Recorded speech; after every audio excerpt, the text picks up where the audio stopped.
My name is Vadim Krasnolki. This is Mediacentru Ukraine. Greetings to all the journalists who have joined us here today to propagate information about the most important developments in Ukraine. Usually, these days, we're talking about the war and everything associated with the war, but today we have a much more pleasant topic, which is Eurovision 2022 and the participation of the Ukrainian band Kalush Orchestra in this competition. We have a number of guests here today, and I want to give the floor to Mykola Chernotitsky, chairman of the board of the Public Broadcasting Company of Ukraine, Suspilne. So my first question is to you.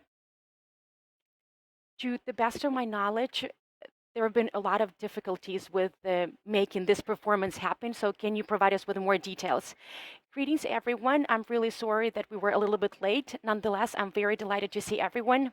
With regard to the Eurovision 2022, as the public broadcasting company, we provide for the participation of a Ukrainian representative within this contest on an annual basis. But after the Russian invasion of Ukraine, there were a lot of question marks about whether it was reasonable for Ukraine to be represented. There were some issues with resources as well. But we believe that it's of utmost importance for Ukraine to be represented at Eurovision 2022.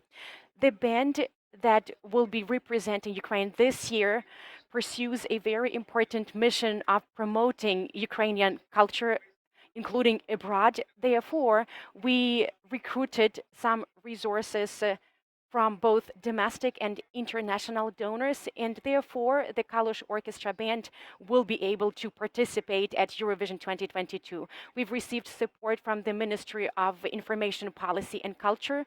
There are some restrictions on border crossing, so we had to make sure that the band will be able to go abroad. I'm very grateful to the representatives of the Kalush Orchestra Band for the fantastic promo tours that they had in Israel, the Netherlands, Spain, and Poland.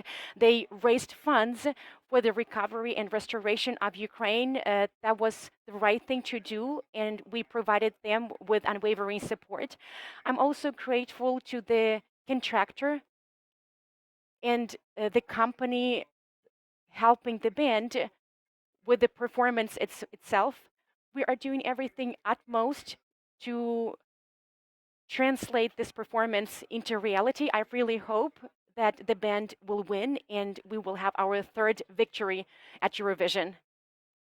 Mykola, how is the Eurovision 2022 going to be broadcast in Ukraine? Because we have the United News Marathon at all TV channels. We will use some other public broadcaster channels like UA Cultura and our digital platforms. We are also having some in-house discussions with our media groups. So the semifinals and the final will be broadcast at the UA Cultura channel. Maybe some of the pieces will be broadcast as part of the United News Marathon as well. What about the participation of Russia at Eurovision 2022? On the 23rd of February, even before the Russian invasion of Ukraine, we appealed to the European Broadcasting Union, and we believe that Russia should not be entitled to participate at Eurovision.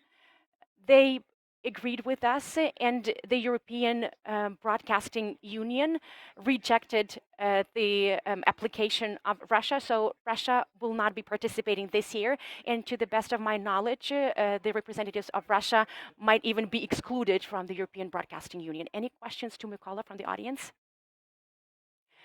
If there are no questions, then thank you very much. Mykola Chernotetsky, chairman of the board of the Public Broadcasting Company of Ukraine, Suspilne. And now I want to invite up here the representatives of the Kalush Orchestra Band. They are our stars that everyone has been waiting for. So the Kalush Orchestra Band.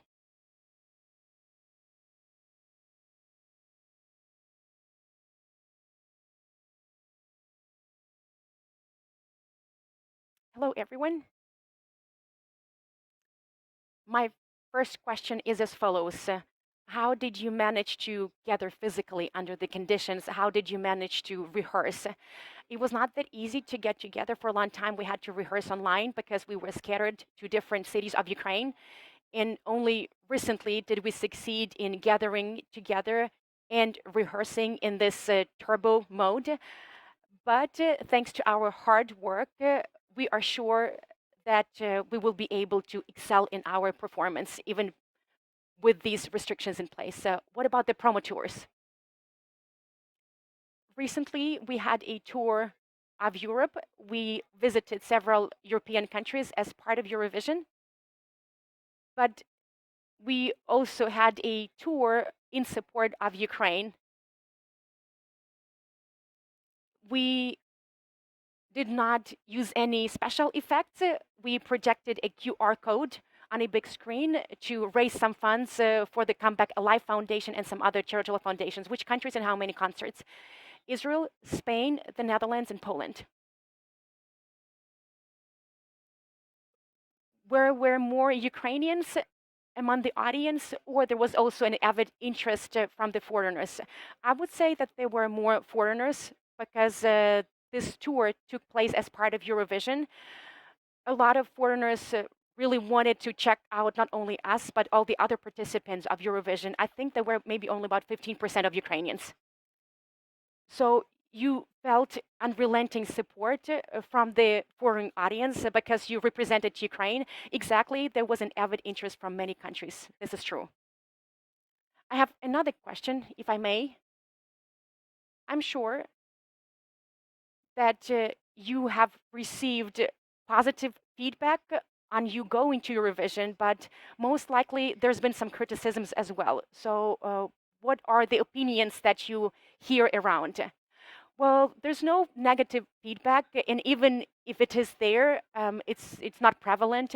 Even those people who have not been following the Kalush Orchestra band, or those people who don't care about Eurovision 2022, they care about Ukraine being represented within the contest, and we feel this enormous responsibility on our shoulders. So we will do our best to make sure that we are properly represented.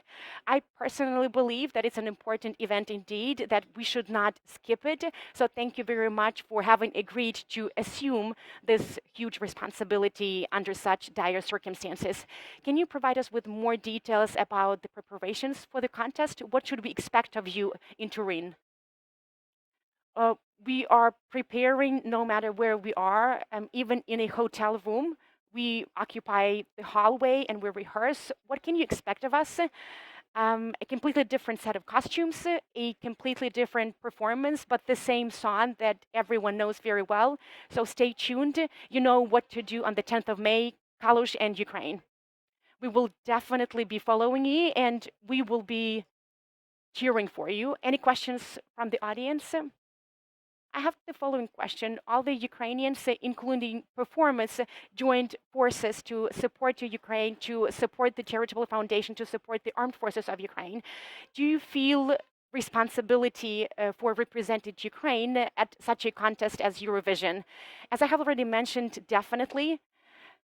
We do feel this enormous responsibility, but considering the fact that there's a war raging in our country, this responsibility is multifold. We can definitely feel it, and as I have already mentioned, we will bend over backwards to represent our country with dignity. Any other questions? I have the following question. You mentioned the costumes, that they will be different. Which costumes will you have? The blue and the yellow are the most popular colors right now. So will you use these colors or maybe embroidery? Will you have this pink cap that you're having on? And will your mom be with you? Because she's basically the main character in the song. Well, the hat will definitely stay. We will also use some blue and yellow colors, but in moderation. I think that the costumes will be different by 50%, and then just stay tuned.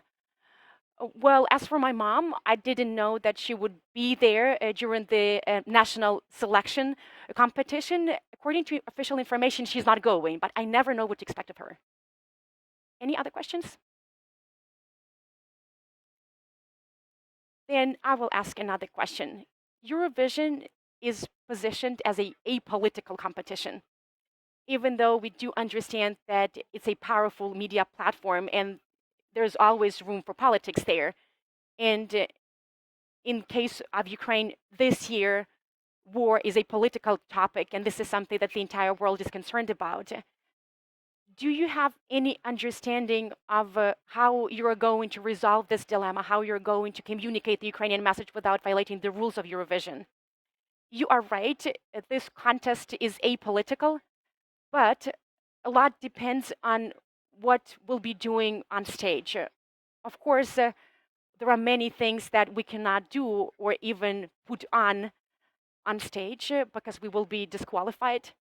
But there's a large-scale promo before Eurovision, and a lot of journalists come and ask questions, and we answer. So this way, we can be beneficial. So it's only 3 minutes on stage, but 1 month of preparation before Eurovision. And you can always leverage this 1 month of preparation to support Ukraine and to communicate the message of Ukraine. Thank you very much. I was informed that if you were in the right mood, you would say something. Do you want us to do it? I think everyone is looking forward to it.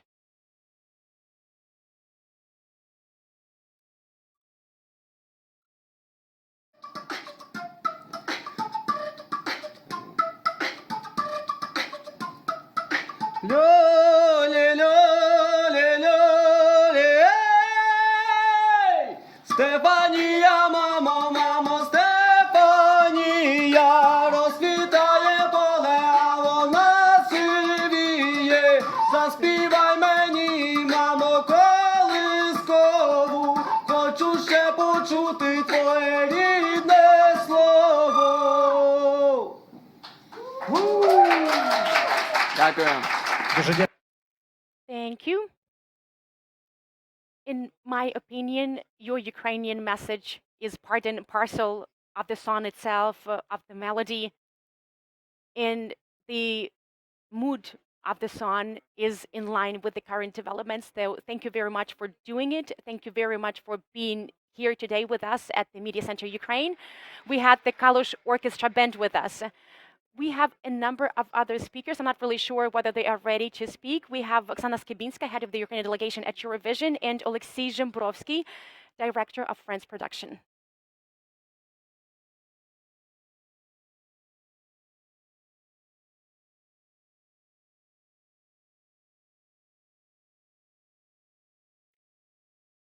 Greetings. You're Ms. Skibinska, right? And what about Oleksiy Zhembrovsky? Is he here? Please join Oksana. My first question is to you. Hello, because to the best of my understanding, you're responsible for the visuals. What will you surprise us with? And is there any information that you can disclose at this point? Thank you for the question. First and foremost, it's important for the director not only to visualize the song, but to transmit the energy. So our forte is the energy of the band and the force of our native soil, and all the visuals will focus on that. Of course, the performers themselves will be at the forefront of attention, while the visuals will paint the ornament of the Ukrainian soul, if I can put it this way.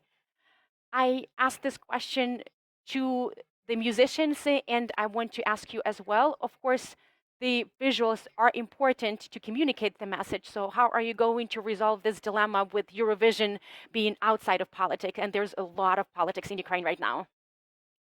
Well, first of all, while designing this number, we faced this issue, and in dialogue with the organizers, we had to change the performance several times. So this dilemma has already been resolved, and believe me, from a visual perspective, it will look legit. Oksana, you are the head of the European delegation at Eurovision. What are some of the challenges that you expect in terms of organization? We're going to have 2 very busy weeks ahead of us. we are heading towards Turin already today, and we will have a packed official program ahead of us. This official program incorporates certain events that each and every delegation has to participate in, a large number of rehearsals. The first rehearsal will take place on the 30th of April. It will be the first time that we will see the stage, we will feel the stage, we will communicate with the press. This will be our first conference, and then another rehearsal and an open press conference. So we do understand that the next 2 weeks will be about enormous work on stage, outside of stage. We have already scheduled a multitude of interviews, these 2 separate press conferences, then the semifinal, the final on the 14th of May. This is enormous work. I mean, both rehearsals on stage, then the performances themselves, communication with the mass media. We are in communication with other countries to participate in as many events as possible. We are scheduling some other activities ourselves. As you can see, multiple plans indeed. But during press conferences, are your arms untied in terms of speaking about Ukraine?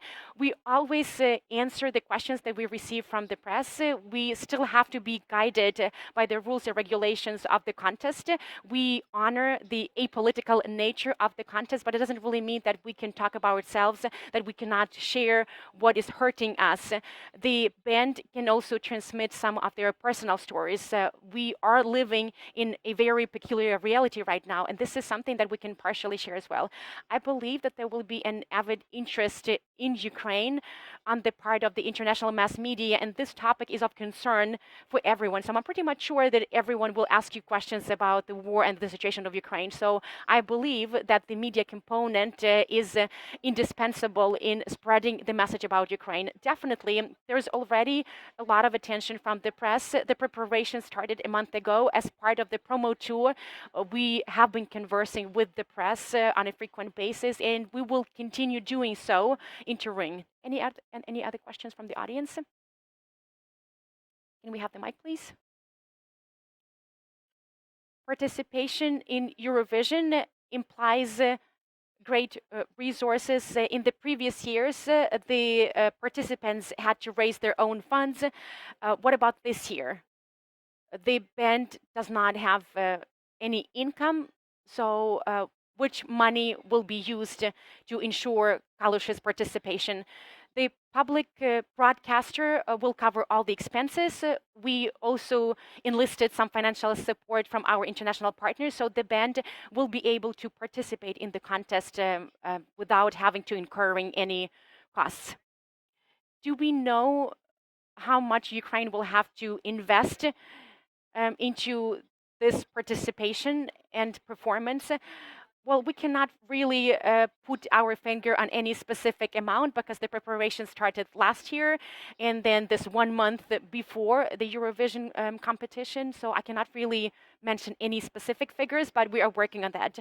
We had Oksana Skibinska with us, head of the Ukrainian delegation at Eurovision, and Alexei Zhembrovsky, director of France production.